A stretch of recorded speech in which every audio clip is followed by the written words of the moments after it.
You're listening to the Place We Find Ourselves podcast. I'm Adam Young, and this is part 2 of my conversation with Dr. Curt Thompson about his new book on suffering that is called The Deepest Place. We begin by Curt sharing some more about Cora's experience in a story group, which he calls a confessional community.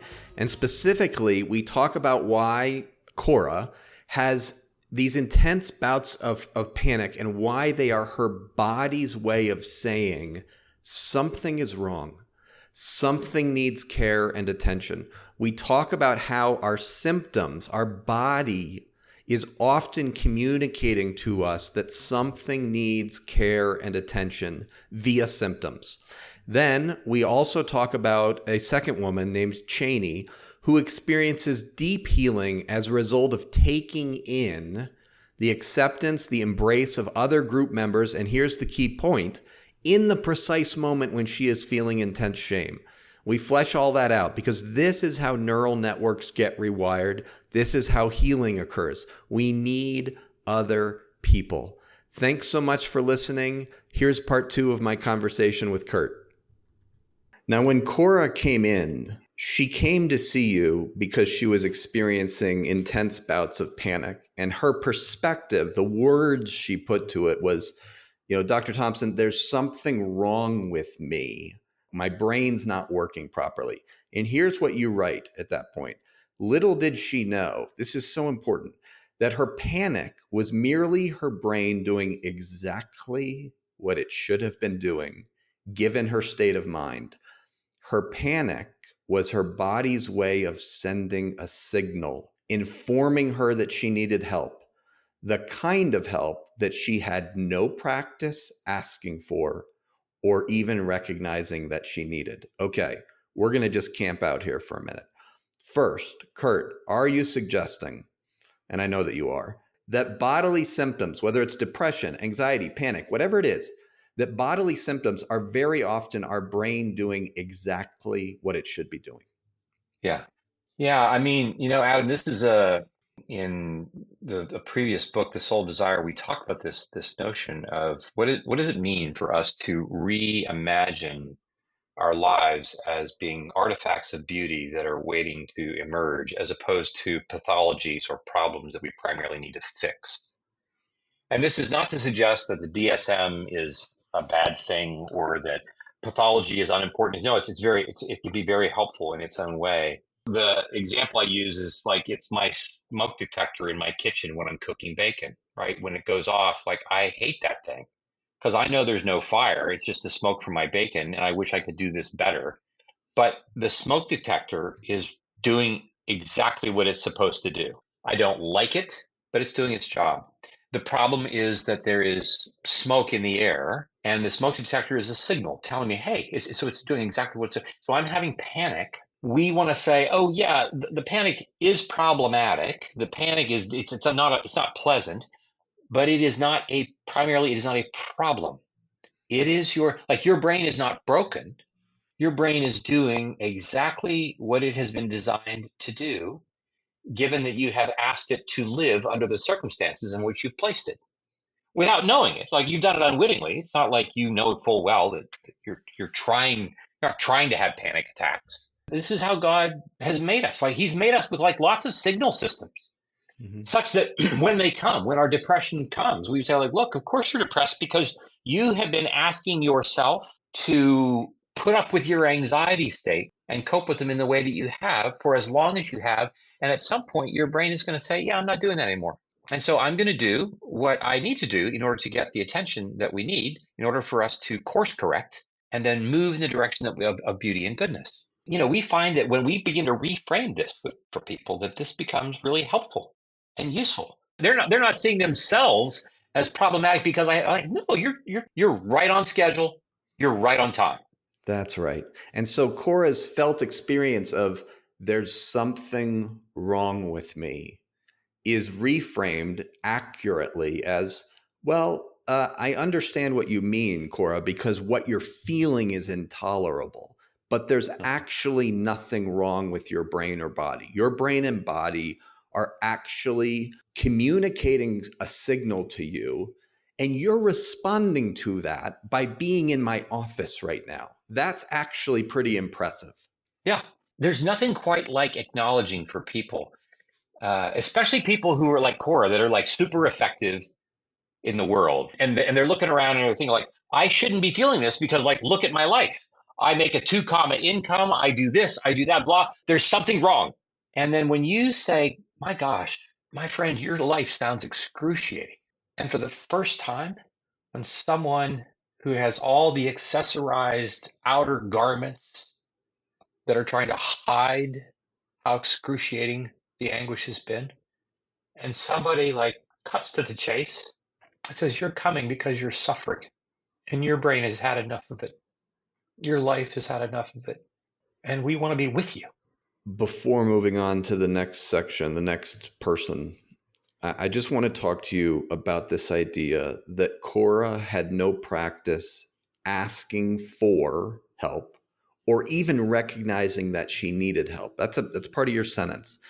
This is so common for people with trauma. We don't recognize our body's signals that are saying, I need help. Something is not right. The dashboard of my heart, the neural networks in my brain are going off saying something's amiss.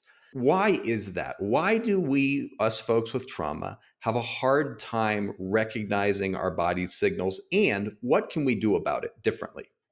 Yeah. Well, Adam, my sense is that that I don't recognize that I need to ask for help, I think is just we kind of come by it honestly by the very nature of trauma. The very nature of trauma itself tends to shatter not just my story, but also it shatters the lens through which I understand how we tell stories in general. To your point, the sense of abandonment, that one of the key elements of trauma is the felt sense of being left alone, necessarily means that there is nobody. I do not have the imaginative capacity to consider that anything other than me is going to solve this problem. It's like saying, well, why do we not imagine that we can just step out of our 7th floor office building window and float to the ground? Why don't we imagine that? Because we have no physical evidence that would suggest that we do that. We have every physical evidence to suggest that's a really bad idea. And in the same way, we have every remembered piece of physical evidence that would suggest that asking for help is a dangerous thing to do. Yes. It terrifies me. So I'm not stupid. I'm not gonna do that again. Our bodies are trying to help us. They're trying to help us protect ourselves so we don't ask for help until other additional parts of our body say, I can't keep doing this. And so then inevitably we do kind of limp into somebody like, okay, I'm here for help, but could you please do that without actually getting involved yourself, Adam? Could you somehow give me this solution that I could go home and apply by myself in the privacy of my office? Right. That's right. So what I want to do now for the rest of our time is I want to transition to talking about the healing power of being seen by others. And this is a core part of these confessional communities. It's a core part of any community where you are sharing your story with others and they are truly listening. Now, to do this, you introduced this woman, Cheyney, in chapter 4. I want to read what you write about Cheyney. This is part of her experience. She has just shared in this community something about herself that she finds incredibly shameful. And you invite her to look around the room at the other faces. And this is what you write. You say, so it was that Cheyney took up my invitation and began to look around the room. Everyone knew and could see the effort it took for her to shift her sight line from me, from just looking at you, to another group member, and then to another, and then to another, understanding the risk required for any of us to allow ourselves to be seen with compassion when we are revealing those parts of us we hate the most. I want to ask you about that last phrase, to be seen with compassion in the precise moment when we are revealing those parts of us that we hate the most. Can you say more about what that was like for Cheyney? Why that's a big frickin' deal when it comes to healing?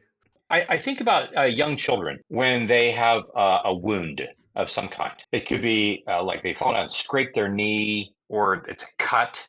And you will find like some kids, their temperament is such that if they come to you and they're really upset, and we say, well, okay, Daddy wants to, let me look at your knee. No, there's this felt sense in which even developmentally at very young ages, our drawing a child's attention to their wound is off-putting to them. And this extends to the Cheneys of the world when I'm not just drawing their attention to it, but I'm drawing their attention to it with her awareness that I'm also looking at it.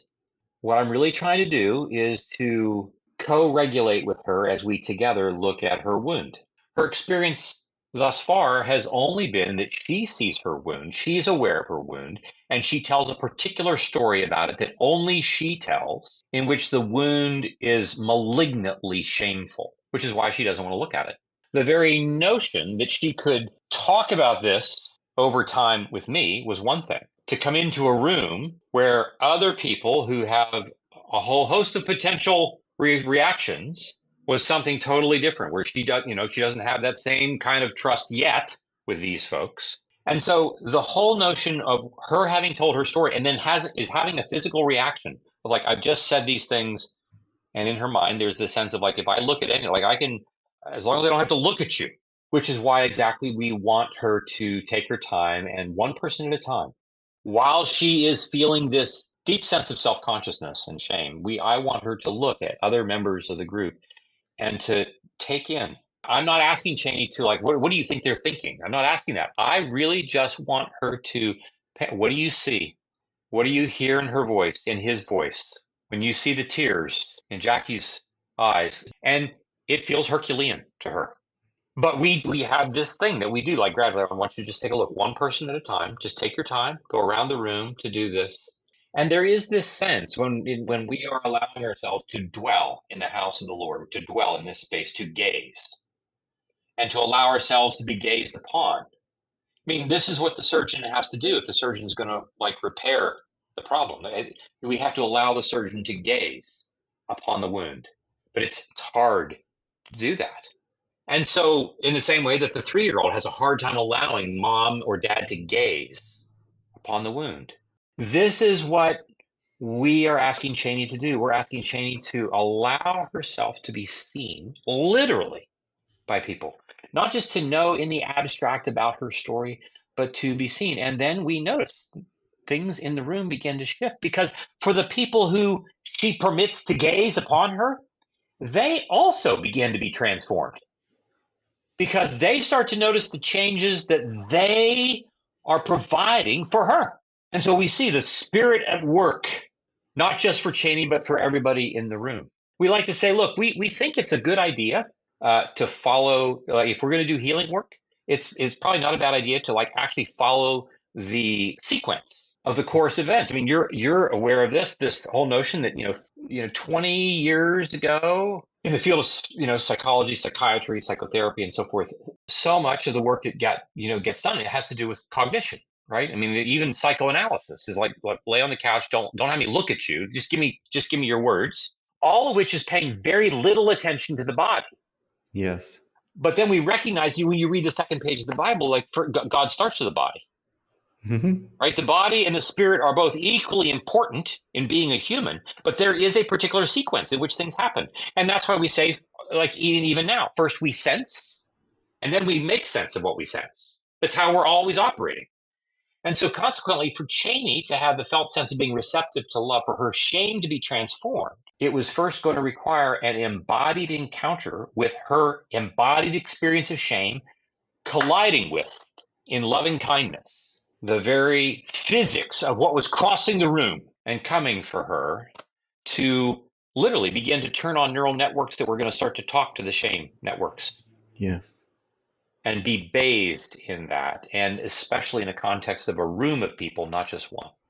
Yes. Let me read your words here. What you're commenting on, this precise moments, less than 5 minutes, moments where she is looking face to face to face, and she's taking in the right brain mediated nonverbal communication of the other group members and seeing what they are doing with her in the precise moment when she has just revealed something about her that she hates.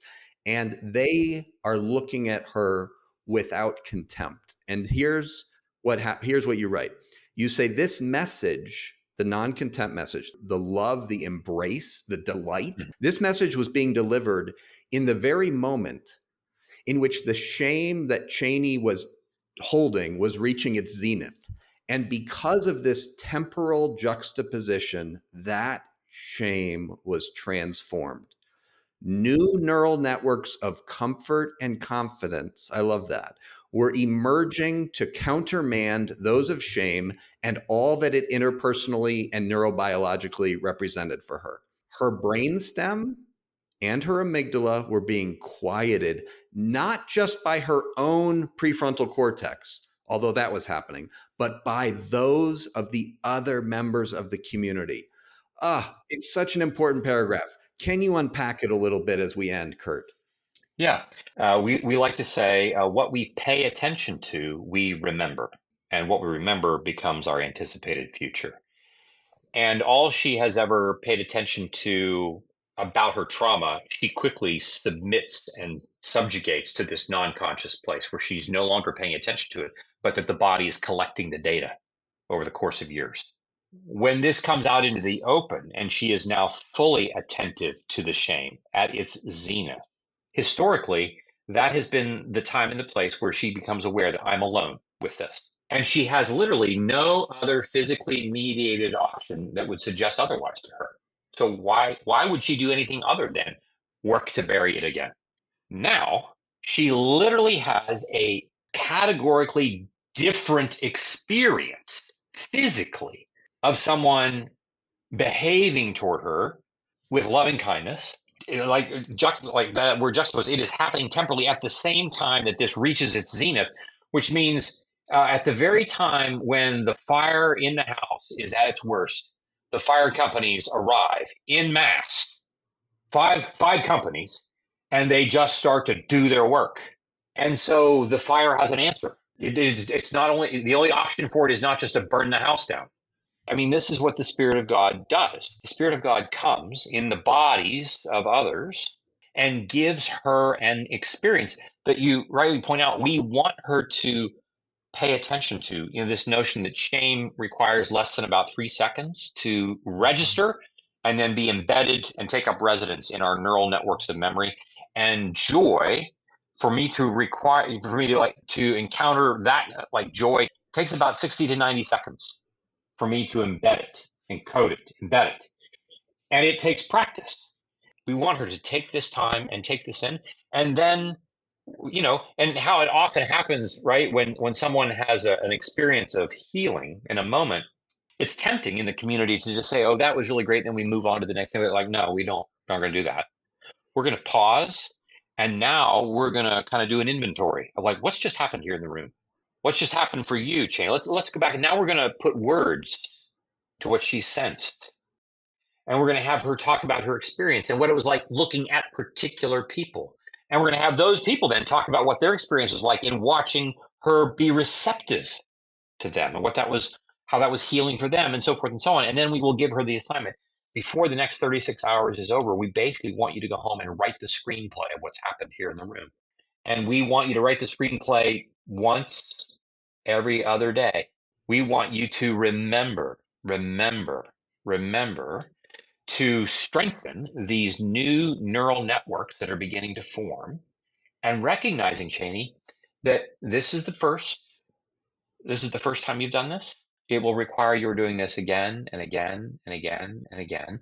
But the mission is not to somehow eliminate the suffering. We're going to suffer until we're dead.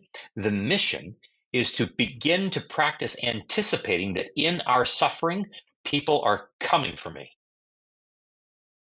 And that becomes a different way of anticipating suffering, which changes my experience of it. Because again, part of the whole issue of why we suffer has everything to do with I anticipate that I will be alone with my pain. That's right. One of the most powerful functions of suffering that makes it what it is I anticipate I'm alone with this, whatever this is. And here we are saying, no, like Jesus is serious when he says, I'm with you until the end. I'm with you. Yeah. And I've quoted you on this podcast a number of times saying this, but I've never quoted you to you about this. This reminds me of what you say, that when we come into the world, we are looking for someone looking for us. This, and it never stops, you say. This is what you're getting at. Cheyney needs to have the neural experience of people are coming for me in the very moment of what I find ugly in me. People are coming for me. They want to be with me. They want to join me. They can not only bear me, but they enjoy my presence. That is genuinely healing to the brain. Yeah. It's what you do every day, all day with your clients. So that's what they're experiencing. And they're going to take you with them in their mind, in their brain, in their memory, in their body, the felt sense of, oh man, I've never had anybody see me like Adam sees me. And so I'm going to want to take that in. And then there will be the next layer, right? Because like, well, at what point is Adam going to like find out other things about me that he's really not going to like? So we're going to have to practice this over and over again. And we would say like, dude, like this is the gospel. Like God is coming for us and has been from the beginning. Like him coming for Adam in Genesis 3. Adam was just like too overwhelmed with his own shame. He couldn't respond, all the things. Curt, thank you so much for your generosity of time today. Thank you for putting this book, this piece of art, I would say, out into the world. It's called The Deepest Place. The book's available now. It's a book about suffering. It's a book about hope. And it's a book about how do you move through suffering via relationships, which is to say, receiving the comfort of the body of Christ, the comfort of God through the body of Christ. I can't think of a more important topic to write about. So thank you, Curt. Oh, Adam, thank you. And again, it's just such a joy to be with you. Just thanks be to God for all the work you're doing. I'll just say this, and then this better be recorded on this thing. I just hear from my own patients, from others, I hear so many people talking about how helpful this podcast has become for people. I'm just really grateful for the work that you're doing at helping people name what is true about the real world, and to be Jesus for us. And so just really grateful for you and for your work. And it's a pleasure to be with you on the podcast. Thanks, Curt.